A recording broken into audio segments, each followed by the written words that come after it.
Haruskah aku kasih tahu istriku tentang keganjilan ini, dan mengembalikan uang jimat ke si Abah?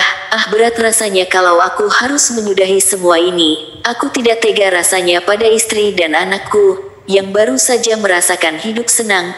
Jika harus kuhentikan semua ini, iya, dulu sebelum aku punya uang jimat, jangankan beli baju, makan pun sangat kekurangan. Itu pun terkadang dibantu oleh ibu mertuaku almarhum.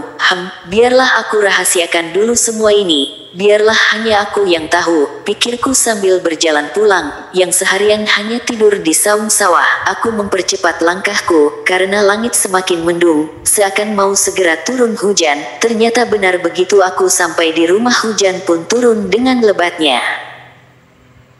Untung abang cepat pulang, kalau saja telat dikit, pasti abang basah kuyup, kata istriku sambil memberikan handuk yang ku minta. Aku pun hanya menjawab iya yang terus melangkah menuju kamar mandi. Hujan benar-benar menggila, sampai jam 8 malam pun, belum juga berhenti. Ya sudah atuh bang, malam ini abang tidak usah begadang di luar, begadangnya sama aku saja di kamar, seru istriku yang membuyarkan lamunanku. Aku tersenyum mendengar ajakan istriku itu. Ya sudah, kita masukkan saja barang dagangan, yang pentingnya saja ke dalam rumah, biar yang lainnya abang tutup pakai terpal. Tidak butuh waktu lama aku dan istriku memasukkan barang dagangan ke dalam rumah. Lama rasanya aku tidak tidur di kamar bersama istri dan anakku. Ku tatap wajah anakku yang sudah tertidur pulas, lalu mendaratkan ciuman di keningnya. Di luar hujan belum berhenti juga. Ku peluk tubuh istriku yang sedikit mulai berisi, tidak kurus seperti dulu. Ah, hujan ini membawa berkah. Karena hujanlah aku bisa tidur dan bercinta dengan istriku, yang sejak aku berjualan dan memegang uang jimat, aku tidak sekalipun menyentuh istriku, sampai akhirnya aku dan istriku lemas dan tertidur. Suara gamelan seperti khas kerajaan menyambut aku dan para rombonganku, dan begitu sampai di depan semacam gedung aula, 4 orang gadis datang menyambut, 2 orang gadis membimbing langkah, dan 2 orang lagi menaburkan aneka bunga-bunga ke arah langkahku. Ini semacam acara pernikahan, dalam menyambut calon pengantin pria. Begitu sampai di dalam ruangan, seorang gadis yang teramat cantik dengan mengenakan gaun brokat warna kuning, serta mahkota keemasan yang berkilauan, menghampiri dan membawaku ke sebuah kursi semacam kursi pengantin. Aku duduk di sebelah kanan dan dia duduk di sebelah kiriku. Suara gong terdengar menggelegar, dipukul 3 kali, suasana menjadi hening, orang-orang yang hadir diam, tak ada yang bicara. Tidak lama muncullah seorang kakek berjubah putih dengan mahkota yang menutupi rambut putihnya, serta memegang sebuah tongkat, berdiri menghadap pada para hadirin yang duduk bersila. Hari ini adalah hari yang sangat bahagia untuk kaum kita, ucap kakek tua itu. Lasmini Paduka kita telah resmi menikah dengan lelaki pilihannya, dan mari kita rayakan pernikahan ini, tutur kakek itu mengakhiri pidatonya, serta merta suara gamelan pun kembali ditabuh dan orang-orang pun mulai menari-nari. Aku dan Lasmini yang sudah resmi menikah, menyaksikan orang-orang yang sedang berpesta pora, makanan dan minuman pun sudah tersedia di meja-meja. Setelah lama aku dan Lasmini duduk di kursi pelaminan, Lasmini pun menuntunku ke sebuah kamar yang dijaga oleh 2 wanita, dan membukakan pintu kamar untuk aku dan Lasmini. Kelambu putih bersulam bunga menutupi ranjang yang ada di kamar itu. Lasmini perlahan melucuti bajuku, hingga tak tersisa.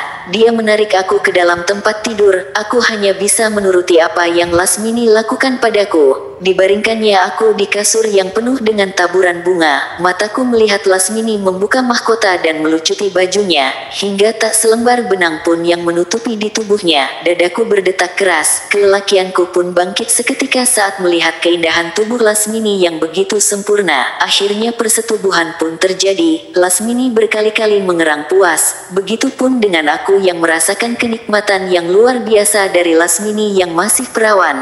Nafsu birahi Lasmini begitu besar, sampai berkali-kali aku harus melayaninya, hingga akhirnya kami kelelahan dan tertidur berpelukan. Bang, bangun, terdengar suara membangunkan, dan usapan tangan yang begitu lembut mengusap rambutku. Lasmini, ucapku tanpa sadar, ketika membuka mata, ternyata yang membangunkanku itu istriku yang sedikit matanya melotot ke arahku.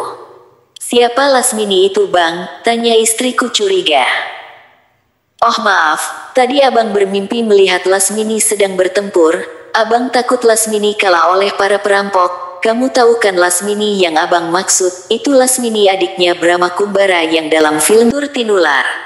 Jawabku spontan mengelak. Dasar, film saja sampai dibawa mimpi. Cetus istriku yang tersenyum, mungkin merasa lucu atas jawabanku.